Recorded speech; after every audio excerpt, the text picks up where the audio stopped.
What's up, guys? The Snowman here, and today I've got my 2020 NBA playoff preview. The playoff matchups are just about set up now. It's always one of my favorite times of the year, even in August.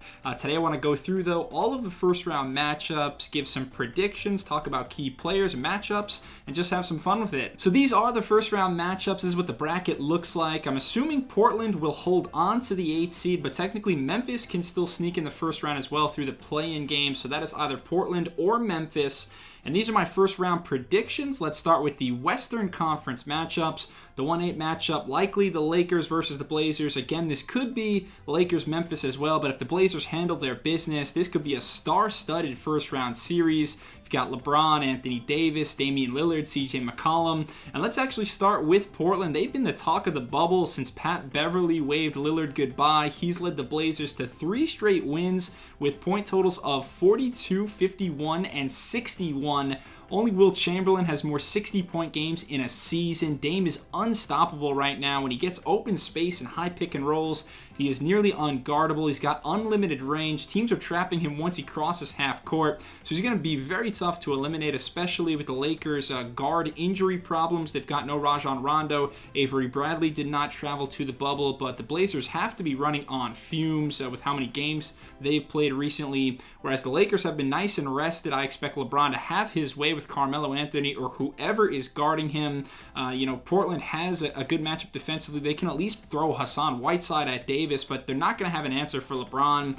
LA has lofty expectations, and I think they will exploit a multitude of defensive ineptitudes of the Blazers. Rest over Russ. Lakers with a gentleman's sweep in 5. I feel like Memphis would be a 5-game series as well. Moving along in the West then, the Oklahoma City Thunder and the Houston Rockets. This is probably the best or most fun first-round series in the West, not just because of the competition and the basketball aspects, but the storylines. We're only 13 months removed from the 2 Hall of Fame point guards, Russell Westbrook and Chris Paul, being traded for one another. So CP3 against his former team. He and James Harden had their fair share of beef late last year. Westbrook also playing his former mates, maybe the most important player in Thunder franchise history. He'll try to end OKC's 2020 season, and that's even if Westbrook plays. He's missed a few games recently with some quad problems. Now Houston says he will miss the start of the series, so that's a big deal. A few things to watch out for matchup-wise. Rockets ultra small ball versus Thunder bigs. Can Houston force Steven Adams, Nerlens Noel off the court? OKC will try to keep games close and hope that CP3 can finish them off late. Paul has by far been the best net rated player in clutch time this season. Harden right behind him, though. Should be a classic series. Give me the Rockets in 7. Next, we've got the number 3 Denver Nuggets against the 6-seeded Utah Jazz. Should be another long series as well. They recently met in the bubble where Denver won 134-132 in double overtime despite a handful of heroic plays from Donovan Mitchell. It's a good matchup for Utah in the sense that they can put Rudy Gobert, one of the best paint defenders and shot blockers in the league, on Nikola Jokic, but I feel like Joker can space him out closer to the three-point arc. No Bogdanovich for the Jazz is a big blow. He's another offensive creator. I'm going to go with the Nuggets in 6 because I feel like their ceiling is higher, especially with Michael Porter Jr. taking a huge step up in the bubble.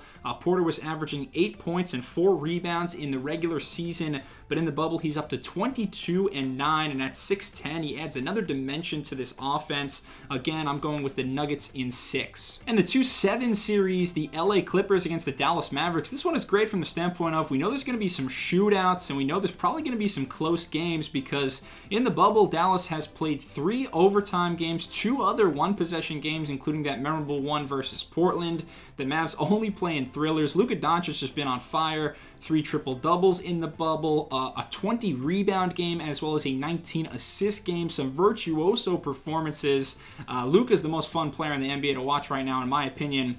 But the Clippers have a bevy of defenders they can throw at Doncic: Kawhi, Paul George, Marcus Morris, Pat Beverly. It's a good matchup for the Clips, and offensively, they'll give Dallas headaches in the pick-and-roll game. As they probe for switches, they're going to attack Porzingis and Boban with the quickness of Paul George and Lou Williams. There should be fireworks offensively, but I expect LA to break away and win in 6. And the last time I checked, the reigning Finals MVP still plays for the Clippers. And as we shift over to the Eastern Conference, these are the matchups there. Number 1, Milwaukee against number 8, Orlando. One one player who may end up being the 2020 Finals MVP. That's Giannis Antetokounmpo, a heavy favorite to collect his second consecutive regular season MVP. 29.5 points per game, 14 rebounds, 6 assists a game in just 30 minutes. Giannis, number 1 in PER this year at 31.9. He's number 1 in usage rate, also number 1 in defensive rating and defensive win shares. As long as he resists the urge to headbutt anyone else, I see Giannis and the Bucks dominating this series. Too much spacing from Milwaukee.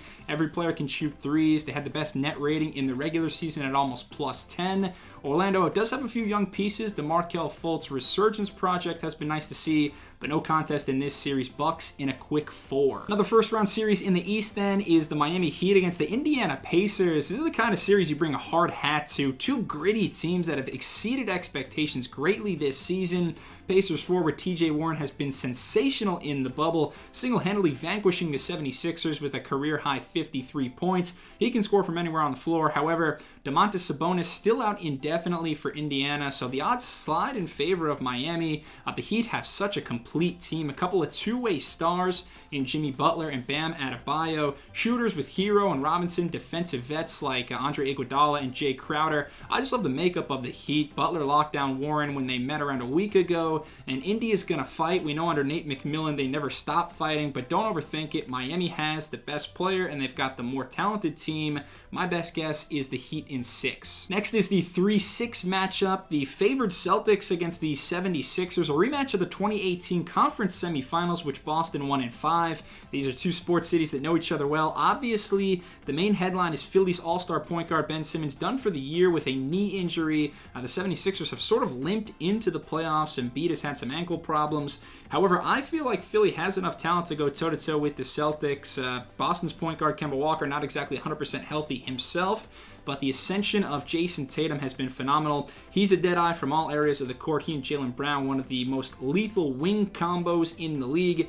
It's a bummer that Philly won't have Simmons to throw on one of them. However, I do believe that Joel Embiid is the best player in this series by a wide margin. I don't know how Boston stops him. Daniel Tice and Enes Kanter slightly undersized. So if Philly can really grind down the pace, get Embiid ample touches down low, and get their behemoth defender set on the other end, they've got a fighting chance. I don't want to pick all favorites, so I'm going to pick the upset here. I will say the 76ers in 7 games. And the final first-round matchup is the number 2 seeded Toronto Raptors against 7 Brooklyn Nets. The Nets, through no fault of their own, have just had a snake-bitten year. No KD, Kyrie, Dinwiddie, DeAndre Jordan, or Taurean Prince in the bubble. They started guys recently like Chris Chioza, Rodions Kurucs, and Timothy Luwawu-Cabarrot. On the other side, you have the defending champs, the second best defensive team in the league. Toronto's going to absolutely put the clamps down on the Nets. So many great defenders like OG Anunoby, Marc Gasol, Serge Ibaka, Kyle Lowry. Raptors force the second most turnovers this season. They just suffocate you, give you no room to breathe.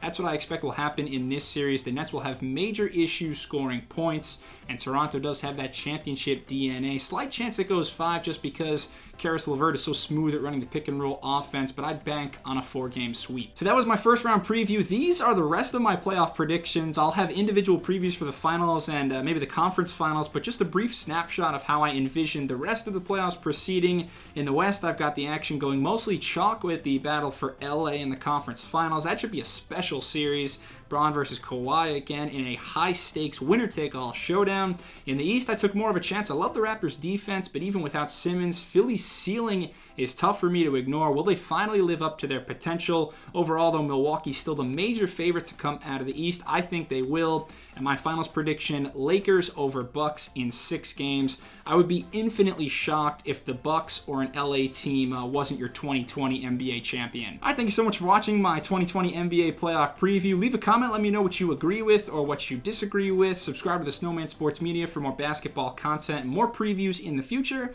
And I'll be back very soon. Thanks a lot. Cheers.